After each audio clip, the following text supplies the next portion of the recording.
समझते हैं आज के क्लास में लेसन 5। ठीक है, इससे पहले 4 तक कंप्लीट करा दिए थे। ठीक है ना, बंधुत्व जाति तथा वर्ग लास्ट टॉपिक था, कंप्लीट करा दिए थे बच्चा लोग 4 तक। और आज का जो क्लास होने वाला है वो क्लास होगा लेसन 5, जिस चैप्टर का नाम है, टॉपिक का नाम बच्चा लोग यात्रियों के नजरिए। ठीक है, अब देखिए इसमें विशेषतः आप इस चैप्टर में ये जानने का कोशिश करोगे, ये जानोगे कि जो विदेश से जो यात्री आए थे, जैसे आपको पता है फाहियान, मेगास्थनीज, है ना, अल बरूनी, इब्न तूता, ये सब जो आए थे तो उनका नजरिया क्या था भारत के प्रति, वो भारत के प्रति अपने ग्रंथों या किताबों में क्या लिखते हैं। ठीक है, इन्हीं सब चीजों को समझना है विस्तार पूर्वक। ठीक है, और यह जो इसका जो समय काल है बच्चा लोग लगभग 10वीं शताब्दी से लेकर के 17वीं सदी तक। कहां से है बच्चा लोग? 10वीं शताब्दी से लेकर के कहां तक बच्चा लोग? 17वीं शताब्दी तक। कहां तक? 17वीं शताब्दी तक। यानी इस बीच में ऐसा नहीं है, इस बीच में मुगल सब भी आए थे, है ना। इस बीच में मुगल, आप लोग को पता है कि 12वीं 13वीं शताब्दी में मुगल सबका साम्राज्य था यहाँ पर, तो उन सबको भी समझने को मिलेगा इस चैप्टर में। ठीक है, तो चलिए अब हम लोग समझते हैं यात्रियों के नजरिए, स्टार्ट करते हैं बच्चा लोग। ठीक है, तो सबसे पहली बात हम लोग समझेंगे आज के क्लास में कि लोग यात्रा क्यों करते थे। अब चूंकि यात्री उसे कहा जाता है जो यात्रा करता है, क्यों करते थे, इसका क्या कारण हो सकता है। तो अनुमानित अगर कारण की बात करेंगे तो कहता है कि प्राकृतिक आपदा की विभीषिका से बचने के लिए लोग जो यात्रा करते थे। तो अब देखिएगा कहीं पर भीषण गर्मी होता था तो लोग यात्रा करते थे, दूसरे देश चले जाते थे पहले। ठीक है, इसके बाद देखो अभी के समय में और पहले के समय में बहुत अंतर हुआ करता था। पहले वीजा पासपोर्ट लगता था क्या? कुछ भी नहीं लगता था, जहां मन वहां चल जाते थे। अभी जाने के लिए कई सारे टर्म एंड कंडीशन से गुजरना होता है, तो ऐसे हम लोग नहीं जा सकते। ठीक है, कहता है कि इसके बाद आर्थिक क्रिया की तलाश जिससे वह आय अर्जित कर सके। जैसे आपको पता है अंग्रेज जो आया था 1600 ईस्वी में ईस्ट इंडिया कंपनी की स्थापना किया था व्यापार करने के लिए ही ना। तो व्यापार करने के लिए या आय अर्जित करने के लिए भी लोग क्या करते थे? यात्रा करते थे। ठीक है, ये हम कारण कह सकते हैं। व्यापार करने के उद्देश्य से लोग एक स्थान से दूसरे स्थान तक जाते थे, ये हम कह सकते हैं। तीर्थ यात्री बन करके, अब तीर्थ यात्री कहने का मतलब है घूमने के लिए। अब कोई 1 साल के लिए कहीं घूमने चला गया, वहीं पर रह करके फिर 1 साल के बाद अपना देश आ गया, तो ये भी हो सकता है कारण कि लोग यात्रा क्यों करते थे। ठीक है, इसका सैनिकों के रूप में अब आपको पता चला, जैसे अभी देखिए अभी क्या होता है कि भारत में भी कई सारे जैसे एजेंसियां हैं जो यहाँ की सैनिक विदेश में भी रहते हैं और वहां की खुफिया जानकारी को देते हैं। ठीक है, तो सैनिकों के रूप में भी लोग यात्रा को हम कह सकते हैं कि कर सकते हैं। घूमने फिरने के उद्देश्य से क्या हो सकता है कि लोग यात्रा करते थे। तो ये तो था कि चलो यात्रा लोग क्यों करते थे, इस पर थोड़ा विचार कर लिए हैं। बात समझ में आ रहा है? चलिए अब हम लोग आगे समझ देंगे। पहले कुछ इंपॉर्टेंट पॉइंट को जान लेते हैं बच्चा लोग हम लोग यहाँ पर क्योंकि मुख्य रूप से इन्हीं के बारे में समझना है, क्योंकि यात्री तो यही था और हम लोग चैप्टर का नाम ही है यात्रियों के नजरिए। तो इन्हीं सब, यही सब जो यहाँ पर आकर के इनका नजरिया क्या था, भारत का स्वरूप कैसा था, ये जो बताया है अपने पुस्तकों में, इन्हीं के बारे में पढ़ना है। तो सबसे पहले अल बरूनी के बारे में जानना है हम लोगों को। ठीक है, कि यह 11वीं शताब्दी में उज्बेकिस्तान से भारत आया था। अभी शॉर्ट है, अभी इसके बाद ही समझना है। यह जो है भारत कब आया था बच्चा लोग? 11वीं शताब्दी में। कहां से आया था? ये कहां का रहने वाला था? उज्बेकिस्तान, है ना। उज्बेकिस्तान का ख्वारिज्म नामक एक जगह था, वहीं पर उज्बेकिस्तान है ना देश था, वहीं से वो भारत आया था। कौन लाया था बाबू? तो महमूद गजनवी लाया था। इसके बाद आगे समझेंगे इसकी प्रक्रिया को। ठीक है, इसके बाद इब्न बतूता कहता कि 14वीं शताब्दी में मोरक्को से आया था। कहां से आया था बच्चा लोग? मोरक्को से आया था। 14वीं शताब्दी में कहां से आया था? मोरक्को से आया था। क्लियर है यहाँ तक? इसके बाद फ्रांसवा बर्नियर, यह 17वीं में आया था, फ्रांस से आया था। ठीक है, अब अब्दुल रजाक कब आया था? तो 1440 ईस्वी के दशक में हेरात से भारत की यात्रा की। ये सबसे बड़े प्रसिद्ध लेखक थे। अब्दुल रजाक कौन थे बच्चा लोग? लेखक थे। तो याद रखिएगा अल बरूनी कब आया था? 11वीं शताब्दी में। कहां से? उज्बेकिस्तान से। इसके बाद अगर हम इब्न बतूता का बात करेंगे तो कब आया था? 14वीं शताब्दी में। कहां से? मोरक्को से। इसके बाद फ्रांसवा बर्नियर, हाँ, 17वीं शताब्दी में और फ्रांस से आया था। ठीक है, इस तरह से आप लोग इसका याद रखिएगा। ये ऑब्जेक्टिव में वीवीआई है, यहाँ पर इसलिए कवर अप करा दिया। हालांकि इसके बारे में तो डिटेल से समझना ही समझना है, लेकिन ऑब्जेक्टिव से ये क्या था, बहुत इंपॉर्टेंट था, इसलिए समझा दिया। किसी को कोई दिक्कत? चले आगे। चलिए आगे देख लेते हैं बच्चा लोग। अब हम लोग समझेंगे बच्चा। अच्छा चलिए यहाँ पर कुछ, यहाँ पर आप लोगों को तस्वीरें दिखा देते बच्चा लोग। ये जो दिख रहा है बच्चा लोग, यही है इब्न बतूता, ये सॉरी अल बरूनी। कौन था? अल बरूनी था। ठीक है, ये जो दिख रहा है बच्चा लोग, यही है अल बरूनी, जिसके बारे में हम लोगों को पढ़ना अभी डिटेल से। इसके बाद ये कौन सा बच्चा लोग? Ibn Battuta. ये कौन सा? Ibn Battuta. और ये है फ्रांसवा बर्नियर, ये है फ्रांसवा बर्नियर। ठीक है, तो तीन का ही फोटो, एक का फोटो नहीं मिला तो यहाँ पर हम नहीं लगा पाए, तो ये इस देख लीजिए फोटो, यहाँ पर आप लोग इन्हीं के बारे में डिटेल से समझना है। ठीक है, चलिए इब्न बतूता के बारे में तो बहुत फेमस कहानी कविता है। आप लोग एक कविता सुने हैं, इब्न बतूता का जूता, सुने ये वाला कविता? नहीं सुने हैं? चलिए इब्न बतूता के बारे में पढ़ाएंगे तो उसका कविता बता देंगे। ठीक है, चलिए तो अल बरूनी के बारे में समझना है बच्चा लोग पहले। ठीक है, अल बरूनी था कौन, इसके बारे में डिटेल से हम लोगों को क्या करना है? परिचय करना है। ठीक है, अल बरूनी के बारे में समझना है। ठीक है, बैठ जाइए, जल्दी जल्दी से बैठ जाइए। चलिए तो अल बरूनी के बारे में समझे। तो कहता है कि यह 11वीं शताब्दी में उज्बेकिस्तान से भारत आया। अभी तुरंत ही बता दिए थे कि यह कब आया था भारत? 11वीं शताब्दी में। कहां से? उज्बेकिस्तान से। अब कहता है कि इनका जन्म उज्बेकिस्तान तो देश था। अब उज्बेकिस्तान में एक जगह, जैसे आप लोग भारत देश में रहते तो बिहार राज्य में जन्म हुआ है ना जी। अब बिहार राज्य के पूर्णिया जिला के भी अलग अलग जो है जोन बांटे गए हैं। आपका गांव, मोहल्ला, गली नंबर, मकान नंबर, सारा चीज है। तो ये बात है। तो उज्बेकिस्तान में एक शहर था, कौन था बच्चा लोग? ख्वारिज्म। क्या था? ख्वारिज्म नामक स्थान पर इन्होंने 1973 ईस्वी में जन्म लिया था, याद रखिएगा। अब ये बहुत बार इब्न बतूता आ जाता है। अल बरूनी का जन्म कब हुआ था? 973 ईस्वी में। कब हुआ था? 973 ईस्वी में। आया कब था भारत? 11वीं शताब्दी में। तो देखिए 973 ईस्वी में जन्म हुआ था, आया था 11वीं शताब्दी में। ठीक है, इसके बाद कहता है कि ख्वारिज्म शिक्षा का महत्वपूर्ण केंद्र था। ख्वारिज्म जो था, अब देखो ये ख्वारिज्म जहां उसका जन्म हुआ था, ख्वारिज्म कहां पर जन्म हुआ था इसका? अल बरूनी का जन्म हुआ था। ख्वारिज्म जो था वो शिक्षा का केंद्र था, जहां से अल बरूनी ने अच्छी शिक्षा प्राप्त किया। तो अगर आपको पूछेगा कि अल बरूनी ने शिक्षा कहां से प्राप्त किया था, तो बच्चा लोग उज्बेकिस्तान के ख्वारिज्म नामक जगह से। ख्वारिज्म नामक उसका जन्म स्थान भी रहा, याद रहेगा। चलिए इसके बाद वो अपने समय के विद्वान माने जाते थे। वो अपने समय के क्या माने जाते थे? विद्वान माने जाते थे। क्योंकि अब देखो विद्वान क्यों माने जाते थे, आगे पढ़ाएंगे। महमूद गजनवी क्या था? आक्रमण कर दिया था ख्वारिज्म पर। आक्रमण करके वहां के जितने भी महान लोग थे ना, सबको बंधक बना लिया। राजा, पुरोहितों, है ना, साधु संतों, जितने भी विद्वान थे ना, सबको बंधक बना लिया, जिसमें अल बरूनी भी था। तो अल बरूनी ने वहीं से ज्ञान प्राप्त किया था। तो उस समय ये क्या माने जाते थे? अच्छे क्या माने जाते थे बच्चा लोग, है ना, शिक्षा प्राप्त किया और जो है विद्वान माने जाते थे। अल बरूनी यूनानी भाषा के साथ कौन कौन से भाषा जानते थे? फारसी, सीरियाई, संस्कृत, हिब्रू, याद रखिएगा। ये 4 भाषाओं का जानकार थे यूनानी भाषाओं के साथ। तो अल बरूनी जो था यूनानी भाषाओं के साथ, सीरियाई, हिब्रू, संस्कृत तो ये भारत आकर के सीखा था। ठीक है, इसके बाद फारसी भी जानते थे। ठीक है, इसके बाद अल बरूनी यूनानी दार्शनिक प्लूटो के कार्यों से। अब देखो अल बरूनी जो था यूनानी दार्शनिक प्लूटो, है ना, प्लूटो के कार्यों से प्रभावित था, उनको वह मानता भी था। तो ये था कुछ अल बरूनी के बारे में चर्चा किए। तो चलिए एक बार शुरू से, अल बरूनी का जन्म कहाँ हुआ था? उज्बेकिस्तान के ख्वारिज्म नामक जगह पर। कब हुआ था? 1973 ईस्वी में। भारत कब आया? 11वीं शताब्दी में। कहां से आया? उज्बेकिस्तान से। ठीक है, याद रहेगा। अब देखो उज्बेकिस्तान शिक्षा का प्रमुख केंद्र था, जहां से उन्होंने शिक्षा प्राप्त किया। क्लियर है। इसके बाद देखिए यह जो है कौन कौन से भाषा, यूनानी भाषा के साथ साथ फारसी, संस्कृत, हिब्रू, ठीक है, और सीरियाई भाषा के जानकार थे। ये किसके विचार के समर्थक थे? प्लूटो के विचार के समर्थक थे, प्लूटो को मानते थे। याद रहेगा इतना बात बच्चा लोग।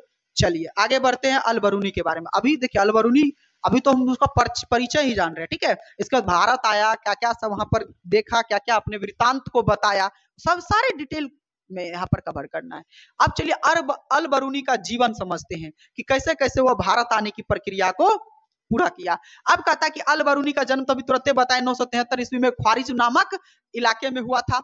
अब कहता है कि जिस पर उस वक्त तुरान, किसका शासक था बच्चा लोग? तुरान और ईरान के सामानी वंश का शासन था। याद रखिएगा जब इसका जन्म हुआ था तो उस समय जो था तुरान और ईरान का शासन, सामानी वंश का शासन था। अब यह उज्बेकिस्तान का भी एक भाग है। उज्बेकिस्तान का क्या बच्चा लोग? ये भाग है अभी। कौन? यही ख्वारिज्म है ना, ये ईरान और तुरान ये भी भाग ही है। अब कहता है कि अल बरूनी का जन्म ख्वाइस लिखा हुआ है, सॉरी यहाँ पर ख्वारिज्म हो जाएगा, क्या हो जाएगा, ये वाला हो जाएगा, ख्वारिज्म में हुआ था। लेकिन उसके माता पिता क्या थे बच्चा लोग, ईरानी थे। अब देखिए अल बरूनी, यहाँ पर इसका नाम लगने के पीछे एक बहुत अच्छा इंटरेस्टिंग कहानी है। देखिए बरूनी का अर्थ होता है बाहर का, बरूनी का अर्थ क्या होता है, बाहर का। तो अब चूंकि ये रहते थे कहां पर, ख्वारिज्म में, इसके माता पिता कहाँ के थे, ईरान के थे।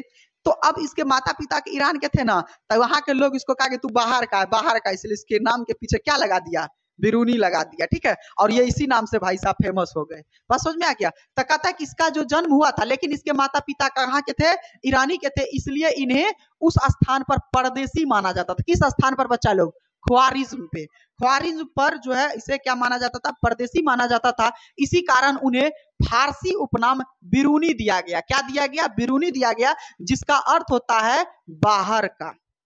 समझ में आ गया।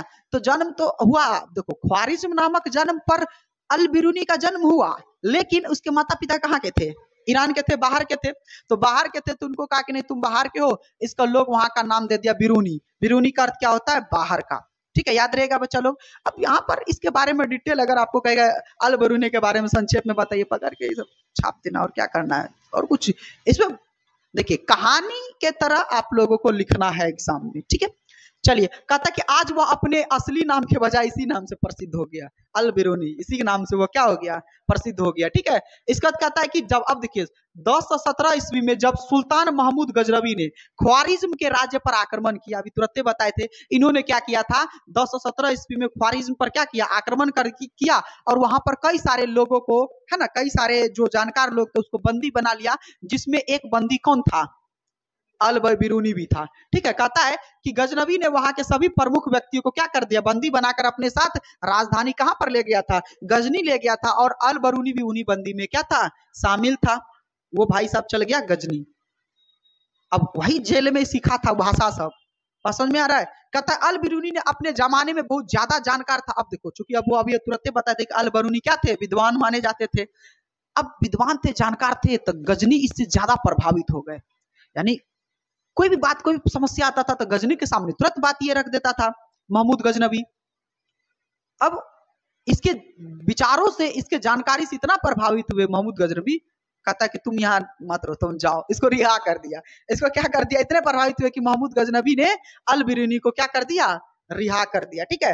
अब कहता है कि यहाँ पर कि अल बरूनी ने भारत के बारे में बहुत कुछ सुन रखा था, भारत के बारे में वो बहुत चीज जानता था, उसे जिज्ञासा थी कि वो भी कभी कभी क्या हो, भारत आए, और उन्होंने क्या किया, भारत आने का मन बना लिया, ठीक है।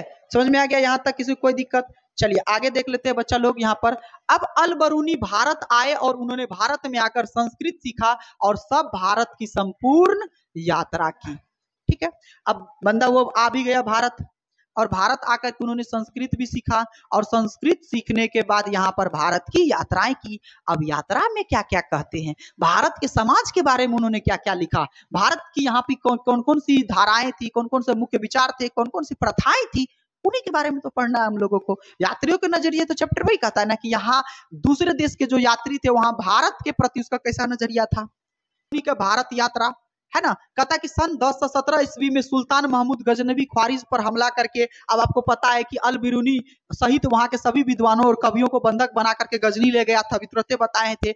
गजनी में अल बरूनी ने भारत के बारे में अच्छी तरह से जाना था, ठीक है। इसके बाद अल बरूनी ने विद्वानों तथा ब्राह्मण पुरोहितों होगा, यहाँ पर क्या होगा, पुरोहितों, ठीक है, पुरोहितों के साथ रह करके संस्कृत, दर्शन और धर्म के बारे में ज्ञान अर्जित किया था, अच्छी अच्छी बातों को सीखा, तभी तुरंत ही बताएं। और उन्होंने किताब उल हिंद की रचना की थी। उन्होंने किसकी किताब की रचना की थी बच्चा लोग, किताब उल हिंद की रचना की थी। याद रखिएगा, अल बरूनी की रचना किताब उल हिंद, पूछा जाता ऑब्जेक्टिव में, ये बहुत पूछेगा, किताब उल हिंद की रचना की थी, और इन्हीं किताब उल हिंद में उन्होंने भारत के बारे में लिखा था, ठीक है। तो बाकी विशेष जानकारी किताब उल हिंद के बारे में नेक्स्ट क्लास में हम लोग समझेंगे। और है अगला, चलिए किताब उल हिंद क्या है, थोड़ा किताब उल हिंद के बारे में जान लेते हैं बच्चा लोग। इसके बारे में पूछता है, थोड़ा वीवीआई भी कर देना है। किताब उल हिंद क्या, ज्यादा कुछ विशेष है नहीं। अब देखिए, किताब उल हिंद जो था वो किस भाषा में लिखी गई थी, अरबी भाषा में लिखी गई थी। किताब उल हिंद अरबी भाषा में लिखी गई थी, किसके द्वारा लिखी गई थी? अल-बरूनी का, क्योंकि किताब उल हिंद अल-बरूनी ही ने लिखा था। किस भाषा में लिखा था? अरबी भाषा में। अब कहता किताब उल हिंद में सरल तथा स्पष्ट भाषा है, यानी उसको पढ़ लेने से कोई भी समझ सकता है, लेकिन अरबी भाषा में था। इसमें कितना अध्याय था बच्चा लोग?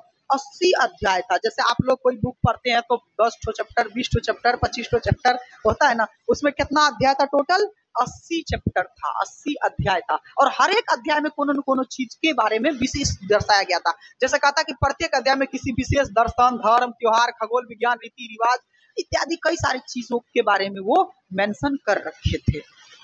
बात समझ में आ गया किताब उल हिंद के बारे में।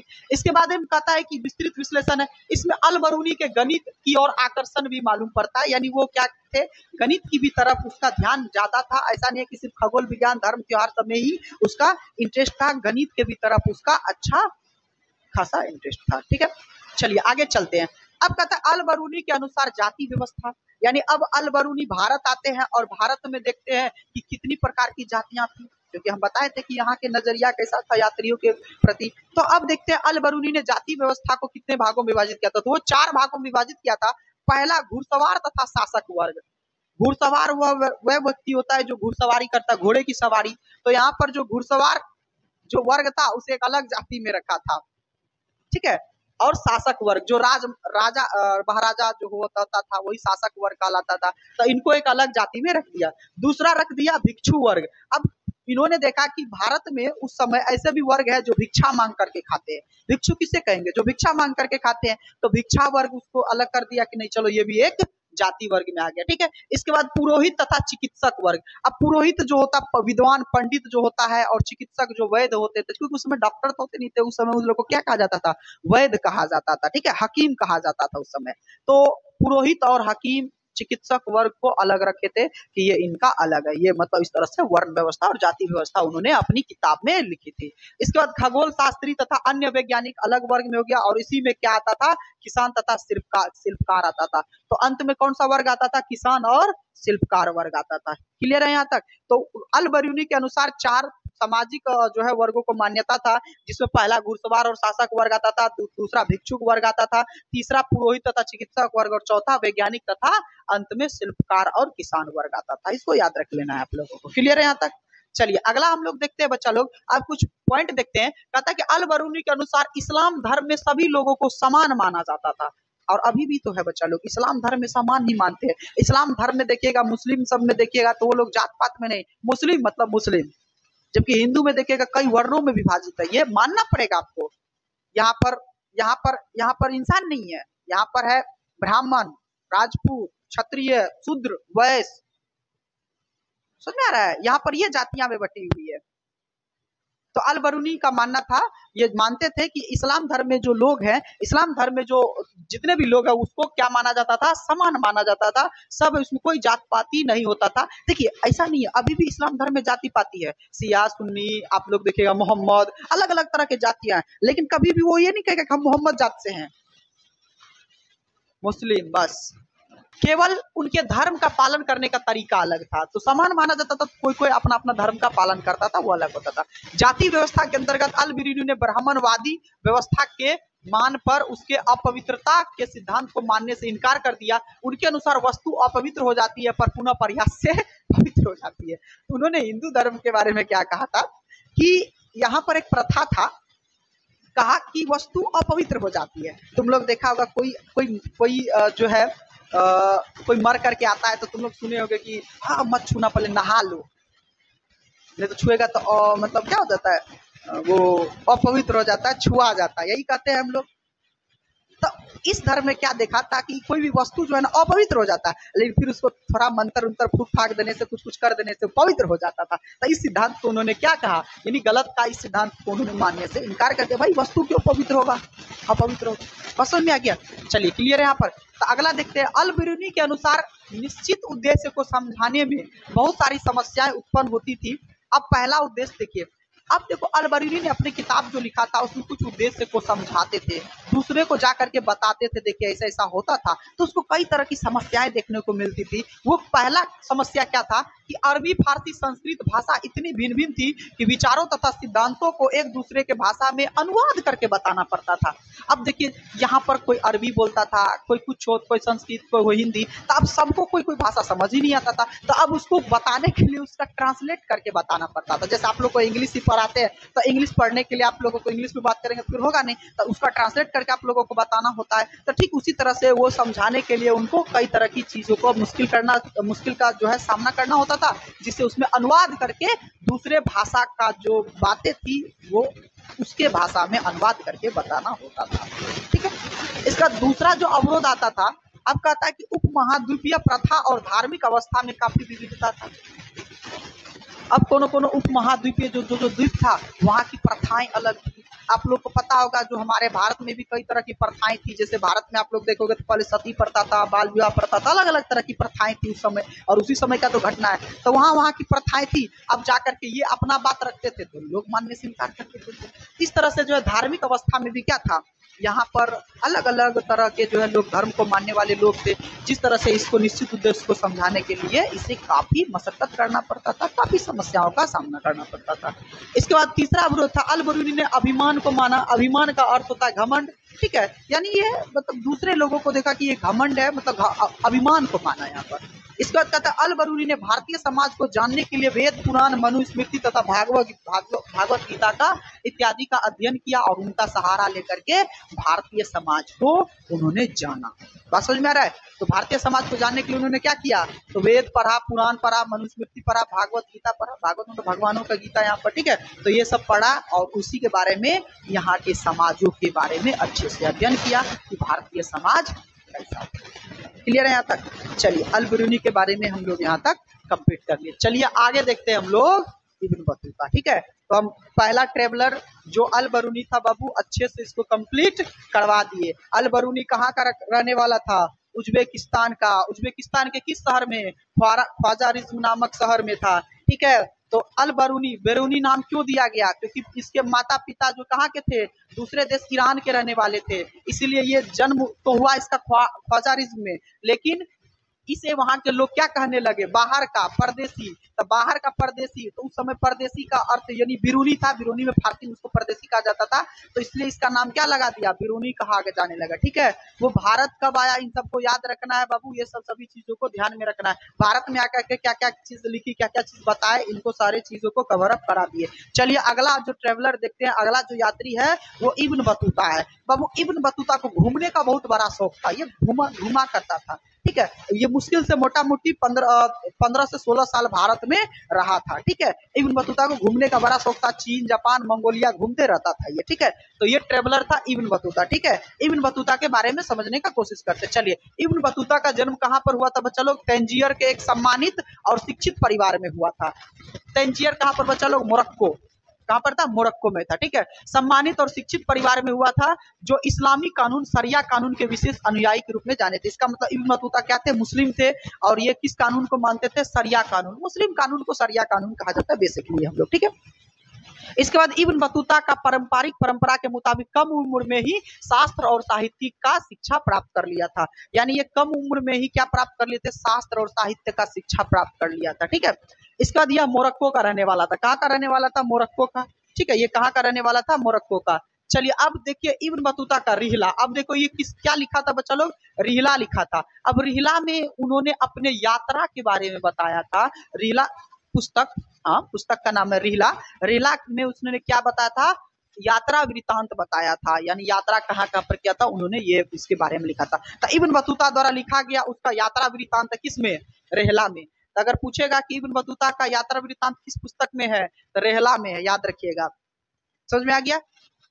अब कहता है कि रिहला अरबी भाषा में लिखा गया था। रिहला किस भाषा में लिखा गया था? अरबी भाषा में लिखा गया था। ठीक है, रिहला अरबी भाषा में लिखा गया था, याद रखिएगा बच्चा लोग। जबकि किताब उल हिंद किस भाषा में लिखा गया था? फारसी भाषा में। ठीक है, अब कहता है कि इस रिहला में 14वीं शताब्दी के भारतीय उपमहाद्वीप की संस्कृति और सामाजिक जानकारियां मिलती है। यानी इस पुस्तक में जो था भारत का 14वीं शताब्दी में क्या क्या घटनाएं हुई थी, क्योंकि 14वीं शताब्दी में ही आया था यहाँ पर, तो तभी का लिखा हुआ था। तो 14वीं शताब्दी में भारतीय उपमहाद्वीप की संस्कृति और सामाजिक चीजों का जानकारी मिलता है। किसी को कोई दिक्कत यहाँ तक में? चलिए आगे देख लेते हैं। अब इब्न बतूता की भारत यात्रा है। अब वो भारत किस तरह से आए, क्योंकि हम लोग को देखो अब कहीं भी जाए, जापान जाए, चीन जाए, मंगोलिया जाए, जहां भी जाए, तो हम लोग को भारत से जरूरी है कि भारत में कब आया, वहाँ यहाँ की नजरिया उनका कैसा था, यहाँ के समाज के बारे में उन्होंने क्या कहा था, इन सब चीजों को जानना है। तो चलिए अब कहता है इब्न बतूता मध्य एशिया होते हुए 1333 ईस्वी में स्थल मार्ग के जरिए सिंध तक पहुंचा। सिंध होता है नीचे, पंजाब के नीचे है सिंध, ठीक है, सिंध तक पहुंचा, यानी हमारा महाराष्ट्र वगैरह सबका हिस्सा सिंध कहलाता, ठीक है। तो 1333 ईस्वी में कहां पर पहुंचा, सिंध तक पहुंचा, भारत में पहुंचा। कब पहुंचा बच्चा लोग, 1333 ईस्वी में, याद रखिएगा। अगर पूछेगा कि इब्न बतूता भारत कब आया, तो 1333 ईस्वी में वो भारत पहुंचा। इब्न बतूता दिल्ली पहुंचकर दिल्ली के सुल्तान मोहम्मद बिन तुगलक, उस समय यहाँ पे अंग्रेजों का शासन था, मोहम्मद बिन तुगलक है ना, मोहम्मद बिन तुगलक से मुलाकात किया, ठीक है। मुलाकात की, सुल्तान ने उसकी साहस को देख करके, यानी इतने ट्रेवलर थे और इतने मतलब साहसी थे कि डायरेक्ट राजा से मिल गया, ठीक है, और राजा से मिल करके कुछ बातें की, क्योंकि पहले से वो शास्त्र का ज्ञान रखते थे, नॉलेजेबल थे, तो राजा भी उससे, ये जो मोहम्मद बिन तुगलक थे, इतने प्रभावित हो गए कि कहा कि ठीक है तुमको हम काजी के पद पर नियुक्त कर देते हैं, यानी उसका ज्ञान को देख करके उसको न्यायाधीश के पद पर नियुक्त कर दिया, यानी उसके जो दरबार में जो भी फैसला होता था ना, उससे पूछा जाता था कि क्या भाई सही है कि नहीं है, मार दिया जाए या छोड़ दिया जाए, समझ में आ गया। तो ये सब चीजें बताया करते थे। इसको किस पद पर नियुक्त किया गया था बच्चा लोग, काजी के पद पर, याद करिएगा। अगर आपको पूछेगा कि भारत में जो था मोहम्मद बिन तुगलक के समय में इब्न बतूता को किस पद पर नियुक्ति की गई थी, तो काजी या फिर न्यायाधीश के पद पर, याद रहेगा, काजी या फिर न्यायाधीश के पद पर नियुक्त किया गया था। इस पद पर वह कई वर्षों तक बने रहे, है ना, कई वर्षों तक काम किया। फिर 1342 ईस्वी में, देखो 1333 में आया था, 42 में, यानी टोटल कितना साल बाद बच्चा लोग, 9 साल बाद, 9 साल बाद जो है सुल्तान कहा कि ठीक है भाई तुम हमारा दूत बन करके, देखो उस समय क्या होता था, खबरी लाल को दूत कहा जाता था, ठीक है, जैसे हम किसी को भेजे, जैसे हम राजा है नहीं, ठीक है, बता देते हैं एग्जाम्पल, चलो अपना एग्जाम्पल छोड़ देते, दूसरे का एग्जाम्पल, जैसे कोई राजा हो गया, ठीक है, वो राजा क्या करता था, अपना खबर दूसरे अगर देश को भेजना होता था तो किसी व्यक्ति को लगा करके भेजता था, फरमान में लिख देता था कि हाँ, जो भी उसको लिखना होता था, जा करके ये दूत उसको सुनाता था। अगर हमला भी करना होता था ना, तो उस दूत को भेजता था कि हाँ, हम आपके राज्य में इतना हमला करना चाहते हैं, लेकिन अब कोई हमरे सामने आकर के कहेगा कि हम तुम्हारे राज्य को हड़पना चाहते, तो मारना दे उसको, लेकिन एक प्रथा था कि दूत को नहीं मारा जाता था। दूत को मार के क्या होगा, तो बाबू संदेश वाहक है, दूत को नहीं मारा जाता था उस समय। तो ये जो राजा थे, यहाँ के जो शासक थे, तो इसको ये किसको, इब्न बतूता को क्या किया, 1342 ईस्वी में दूत के रूप में कहां पर भेजा, मंगोलिया भेजा। कहां पर भेजा, मंगोलिया भेजा, है ना, मंगोल के शासक के पास भेजा, मंगोलिया भेजा, ठीक है। अब कहता है कि और फिर वहां से वो चीन चला गया, मंगोलिया से कहा गया, चीन भी गया। फिर कहता आगे चल करके फिर वह भारत में मालदीव में काजी पद पर फिर नियुक्त हो गया, काजी पद पर नियुक्त हो गया, और वहां 18 माह तक यानी 1.5 साल तक काम किया, और फिर अंत में उन्होंने कहा कि ठीक है भैया अब हम चलते हैं अपना देश। 1347 ईस्वी में वो अपना घर वापसी का टिकट कटा लिया। बात समझ में आ गया। तो आया कब था, 1333 में, गया कब, 1347 ईस्वी में। टोटल मोटा मोटी कितना साल हो गया, 10 5 15 साल हो गया। 15 साल में जो है वो अपना यहाँ भारत से वो चल दिया, ठीक है। तो भारत में कितना साल तक रहा, 15 साल तक रहा, ठीक है। किस पद पर नियुक्त था, काजी के पद पर नियुक्त था। किस दूत मतलब दूत बनकर के वो कहाँ गया था, मंगोल के राजा के पास गया था, चीन भी गया था। इस तरह से आप लोगों को अगर क्वेश्चन अगर किसी तरह से पूछा जाए तो यहाँ पर आप लोग बता सकते हैं, किसी को कोई दिक्कत। चलिए आगे बढ़ा जाए।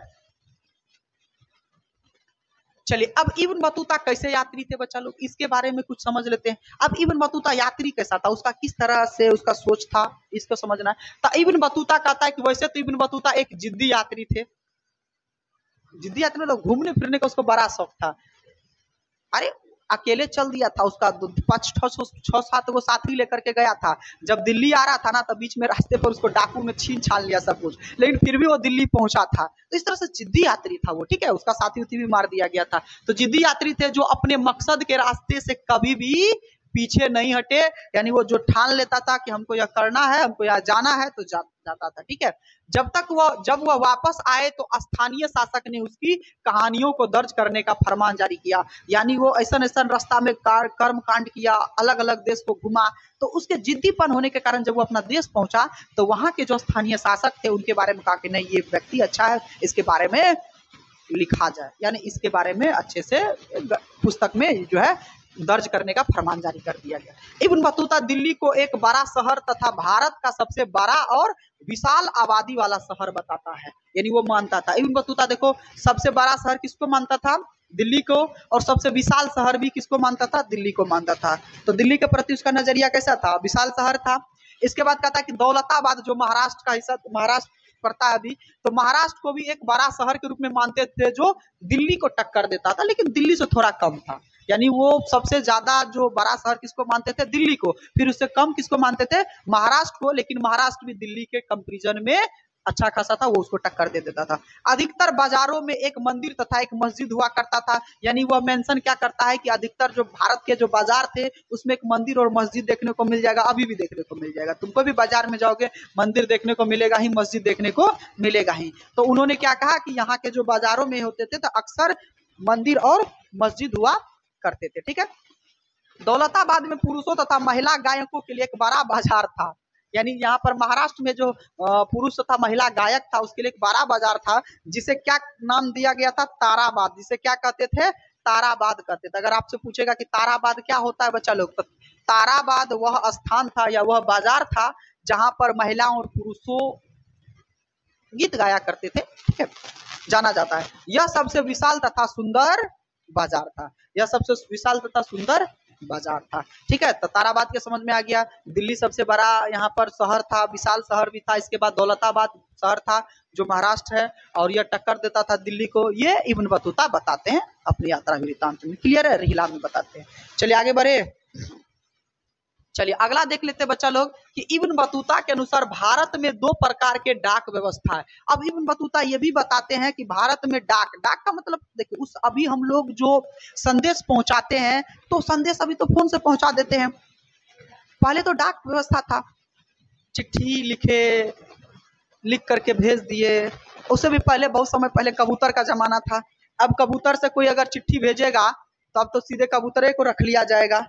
ठीक है, कबूतरे को क्या कर दिया जाएगा? रख लिया जाएगा। बस समझ में आ गया। तो पहले डाक सुविधा था, तो उस समय जो इन्होंने दो डाक के बारे में बताया था। एक था अश्व। अश्व का मतलब होता है घोड़े। देखिए, एक अश्व डाक व्यवस्था। कौन सा डाक व्यवस्था? अश्व डाक व्यवस्था। यानी घोड़े से चिट्ठियां पहुंचाया जाता था। ठीक है, घोड़े से चिट्ठियां पहुंचाया जाता था। कहता कि इस व्यवस्था को इस व्यवस्था को क्या कहा जाता था? उलूक व्यवस्था। किस व्यवस्था को बाबू? डाक अश्व व्यवस्था या अश्व डाक व्यवस्था को उलूक व्यवस्था भी कहा जाता था। याद रखिएगा, ऑब्जेक्टिव में पूछेगा कि उलूक व्यवस्था किसे कहा जाता है, तो अश्व डाक व्यवस्था को कहा जाता है। यह व्यवस्था प्रत्येक 4 मील की दूरी पर स्थापित राजकीय घोड़ों द्वारा संचालित होता था। देखो, 1 मील में बाबू 1.2 किलोमीटर के आसपास होता है।